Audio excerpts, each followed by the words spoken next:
So it's time for our Beyond the Gates weekly recap. So this week was all about Martin and all that he had going on.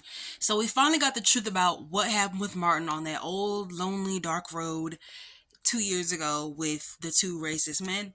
Excuse me. So we found out that Martin and his grandfather Vernon were essentially attacked by two racist men on a dark road with a gun, and they had to defend themselves. So Martin ended up killing one of them in self-defense. I'm sorry, unaliving one of them in self-defense, and badly disfiguring the other one.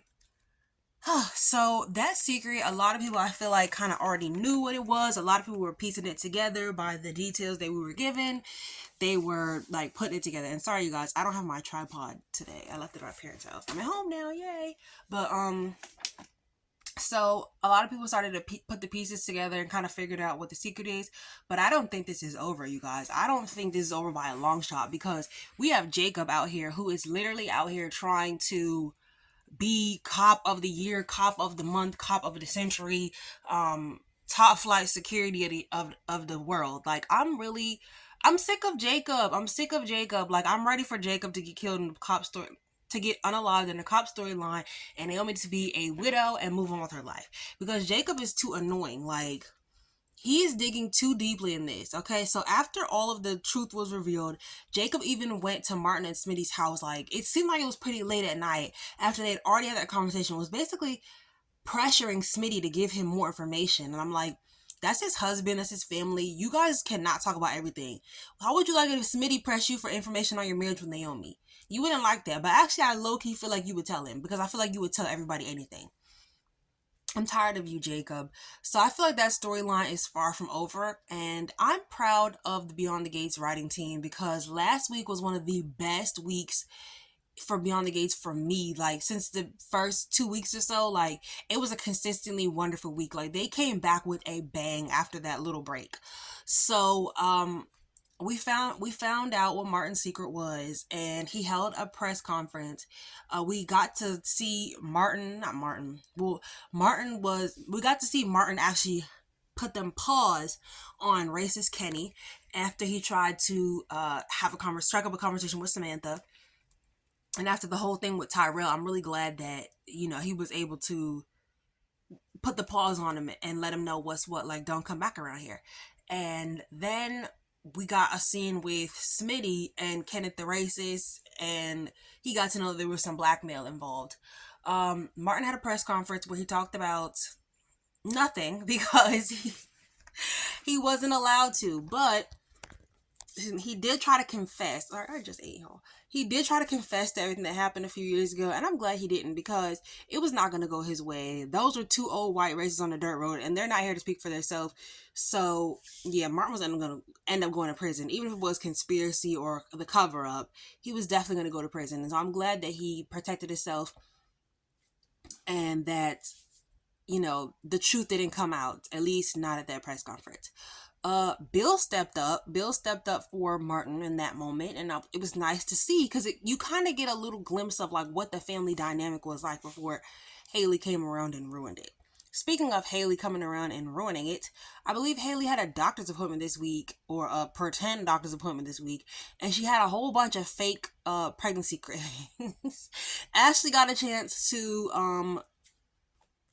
talk to her a little bit and see where her head was at. Like, girl, she talking about baby shower. Baby shower for the gas in your belly, for that miscarriage of justice, for that imagination proclamation inside your belly. Please. So I am Team Danny 110,000%. I am leaning towards a Danny and Bill reunion, but only after Bill has been brought to his knees by seeing Danny with another man. And I'm not just talking about with another man on a date. I'm talking about he has to look in her window and literally see her on top of, what's the boy name? Whatever his name is, Richardson. Andre Richardson. He needs to see Andre Richardson knee deep in Danny, or Danny on top. Whatever it is, he needs to see it. So Danny and Bill had a moment this week, and they just know each other so well. They really do, and they have a great dynamic. I'm still I can't wait for the pieces to be revealed about why they ended up divorcing. Like, we can see the layers and pieces of it, but I want to continue to peel back the layers of why they end up divorcing, because they were married for over 20 plus years, almost 30 years it seems. And so, because Danny married him when she was 19, so she looks very young. But yeah, so Danny is planning to get back into modeling, and I can't wait to see that. And I just want to continue to peel back those layers of like what made them divorce. But I also would love to see Danny live a full and complete life without Bill and without being Bill Hamilton's wife. Like, I definitely don't want to see them reunite quickly, and I want it to be like a whole thing. Like, I want it to be a complete, we get to watch them rebuild. We get to watch Bill grovel and fall to his knees once he finds out that Haley is not pregnant. Okay, and she's a liar, and she's doing something weird. Like, she has some nefarious plans going on. She's probably trying to, like, I don't know, get his money, or she just wanted to ruin his life. Like, I think she just wanted to be Danny. I think it had nothing to do with Bill. I think she just wants to be Danny. Some people don't want you. Some people don't want your man. They want to be you. Like, they want his treatment of you, but they can't get it because ultimately what they want is to be you. So Haley definitely wants to be Danny. Martin's secret came out, and we finally get to see Nicole find out what happened with Martin after all this time. Nicole was the person that I wanted to hear. I wanted her to hear it. Like, I wanted to see how she responded to this. I wanted to see how she took it, what was going on. And Nicole took it exactly how I thought she would. She was angry, she was hurt, and she basically made it all about her. Like, I understand she's upset with the whole situation. And, in the beginning, I definitely felt like whatever Anita and Vernon were doing was to protect themselves.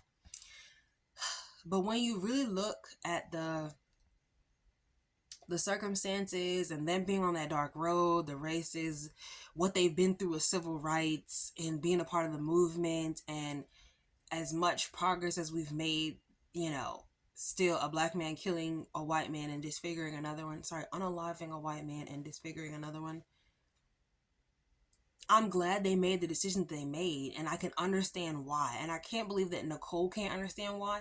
But then when you hear what her parents say about her having a soft life and never experiencing those challenges and coming from, and those hardships that make somebody tough, she's never experienced that. She's like, oh, what about my miscarriages?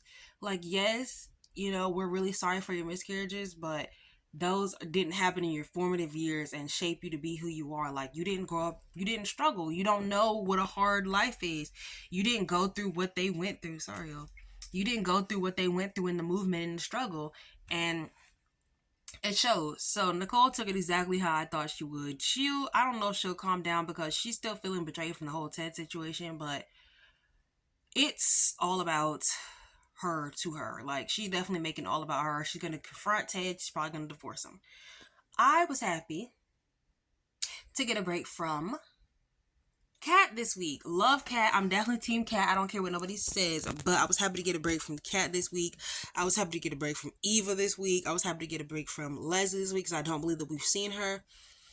We had some scenes with Joey Armstrong and his part in this. We got to see how everybody's part came together. Joey Armstrong, Marcel Malone, and Honey Fine, Elon Hawthorne. Honey, you could tell that actor is from DC. He is fine. He is sexy. He look good. And I can't wait to see Jacob's mother and Jacob's brother Luke and see how they fit into the story. I appreciate the fact that they didn't give us all the characters at once and then just start making up people. I appreciate that we keep having these characters are only mentioned and then eventually be seen. Kind of like how Passions did. That's a soap opera that I watched basically from the beginning, so that's the only thing I can relate it to. What else happened this week? Let me check my little laptop, y'all. So Vernon read Bill the riot act or whatever, and basically was like, you shouldn't have done all this, but I'm happy that they unalived Kenny because he was doing too much and he needed to go.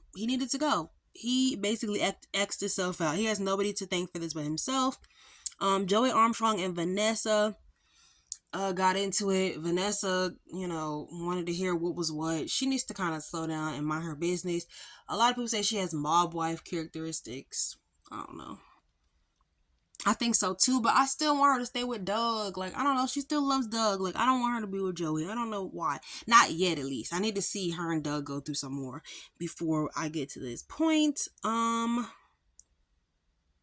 Let's see. So they have their little thing, and she ends up finding out that somebody was offed and disposed of, and so she's a little bit shook from that, but they still end up kissing.